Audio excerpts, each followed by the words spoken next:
যুদ্ধ যখন কন্টিনিউ হবে শহরের মানুষ ঢুকতে পারবে না। শিক্ষিত মানুষ যারা বুঝেন দোতলা তিনতলা বিল্ডিং এ পানি না উঠে শহরে থাকতে পারবেন ভাই? তো আমরা কেউ থাকতে পারবো?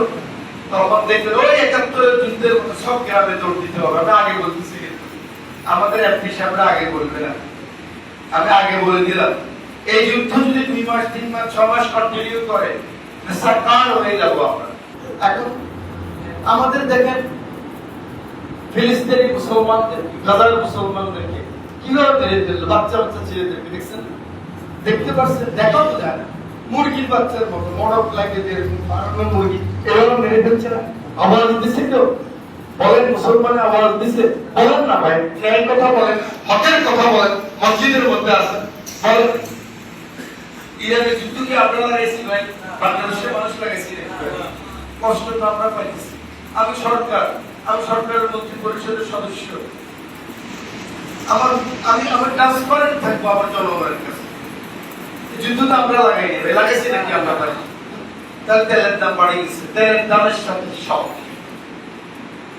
আমরা বিক্রি করি ৯৯ টাকা, গত মাসের কস্টিং হচ্ছে ১৯০ টাকা, কোথায় দিবে টাকা? এখন যদি সরকার কথা বলে না পারবো, তাহলে কালকে তো আপনি গলার নিচে ধরবেন না। ট্রান্সপারেন্ট জনগণের কাছে বলে দিতে হবে ভাই যুদ্ধ তো আমি লাগাইনি, অতএব রাষ্ট্র চালাতে কষ্ট হবে। যুদ্ধ যখন কন্টিনিউ হবে শহরের মানুষ ঢুকতে পারবে না। শিক্ষিত মানুষ যারা বুঝেন দোতলা তিনতলা বিল্ডিং এ পানি না উঠে শহরে থাকতে পারবেন ভাই? তো আমরা কেউ থাকতে পারবো? তখন দেখবেন ওই ৭১ যুদ্ধের মতো সব গ্রামে দৌড় দিতে হবে। আমি আগে বলতেছি, আমাদের এমপি সাহেবরা আগে বলবে না, আমি আগে বলে দিলাম। এই যুদ্ধ যদি ২ মাস ৩ মাস ৬ মাস কন্টিনিউ করে সরকার হয়ে যাবো আমরা।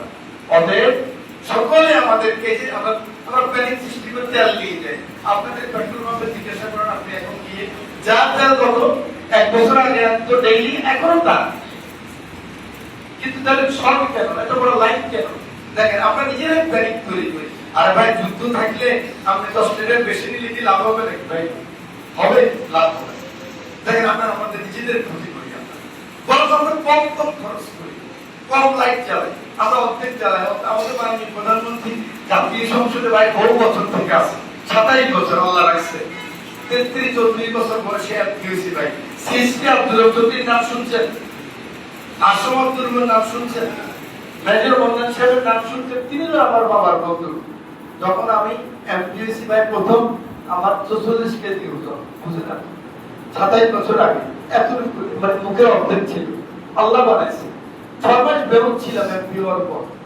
সংসদে গেলে বলতাম নিজের তুমি এমপি ছিল, অবাক লাগতো আমার, এত বড় বড় মানুষ। তাহলে কি আল্লাহ পারে? আল্লাহ আমাদেরকে যুদ্ধ থেকে রক্ষা করতে পারে নাকি ভাই? মুসলমানের আর কিছু নাই, কিন্তু পুরো পরিবেশ কিন্তু খারাপ। যারা আত্মীয়-স্বজন আছে ফোন করেন, আমি কি সময় বেশি নিয়ে ফেলতেছি নাকি ভাই? মাফ করে দিয়ে। তো অতএব কথা বাড়ালাম না, আমি কথাগুলি বলছি হক হিসাবে।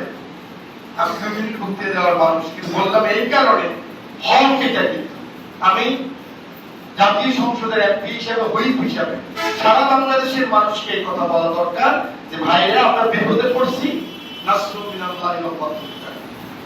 আল্লাহ ছাড়া আমাদের সাহায্য করার কেউ নাই, মুসলমানদের রক্ষা করার কেউ নাই। কুরআন শরীফের শেষ কিন্তু আর ২ মাস চললে কিছু থাকবে না। অতএব সবাই দোয়া করতে হবে। আমারও দোয়া দরখাস্ত আপনাদের কাছে, হকের সাথে, ইনসাফের সাথে। যতদিন জীবন আল্লাহ পছন্দ করে এতদিন রাখুন, আর না হয় আল্লাহ